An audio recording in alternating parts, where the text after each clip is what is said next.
Hi, it's Andy Lockwood, and I wanted to give you some last-minute tips as we head into financial aid season. We're very busy here at the office, starting to register people for various financial aid forms, so I wanted to give you three considerations, three tips that you'd better pay attention to if you want to have a successful financial aid season. Yes, there is a financial aid season. Okay, first thing, make sure you figure out from each college which forms they take. Every college in the country takes a form called the FAFSA, that's the Free Application for Federal Student Aid. That is taken by a school, whether it's a private school or a public school. There's something like 2,800 four-year universities. That's the form they all take.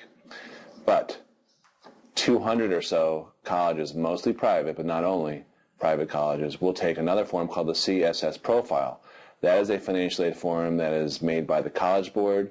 It is roughly twice as long and about 10 times as irritating as the FAFSA, and it is used to really rake you over the coals to make sure that the school that has its own endowment funding, really decides in its best, its most reasonable type of opinion that you can afford, that you need their money.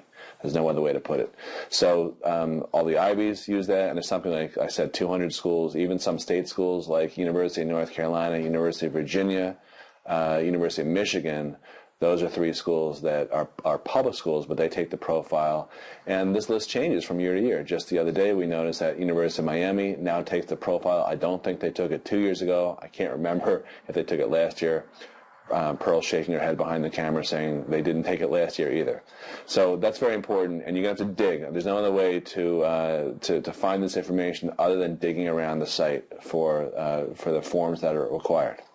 Okay, that brings me to the second consideration. What are the deadlines? So as I record this, it's the end of September, and a lot of kids are gearing up to file early action or early decision.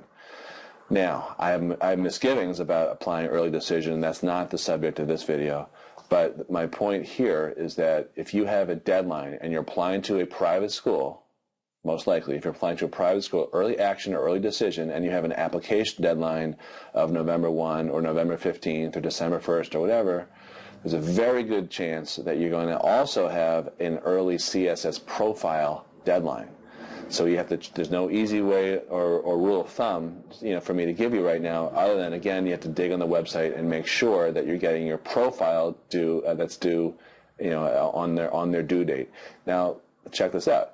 If you have a November 1 early action or early decision deadline, and you also have a November 1 early CSS profile deadline and a financial aid priority deadline, there's no way you're going to be able to accurately tell the financial aid office what your year-end income and another financial information is, because you won't have finished the end of the year. You won't have finished 2013 yet.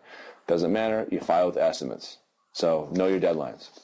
And the third thing I'm going to say is, okay, I do want to address this. If you apply early decision to a college, what happens is you are bound to go. You have a financial out, but you're bound to go there. So if you apply early decision November 1st, you may find out whether or not you got in by December 1st or December 15th. Right afterward, you will get a preliminary financial aid award. You will then have till January 15th, and these dates vary, I'm just using examples, you'll have about a month to be able to decide whether or not to take that financial aid offer. The problem is that many financial aid offers are not the highest and best offers. They're lowball types of offers. So what I like to do in the office here is negotiate with colleges. I like to play them off against each other. If you apply early decision, you can't submit applications anywhere else. So you're removing a linchpin of an ability to get more money. You're moving your ability to negotiate. So for that reason, I am very reluctant to embrace early decision. I know the arguments for it. On one hand, it really helps your chances of getting in if you look at the stats and you don't really think about them.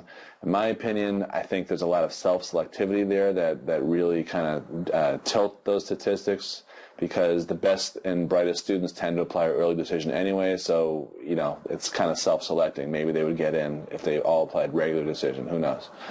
But just ask yourself, is it really that critical to apply early decision? Because maybe it's not. I mean, maybe it's just because your kid visited the school and she said something like, oh, I just loved it. It just felt right. I have to go there. It just felt right for me.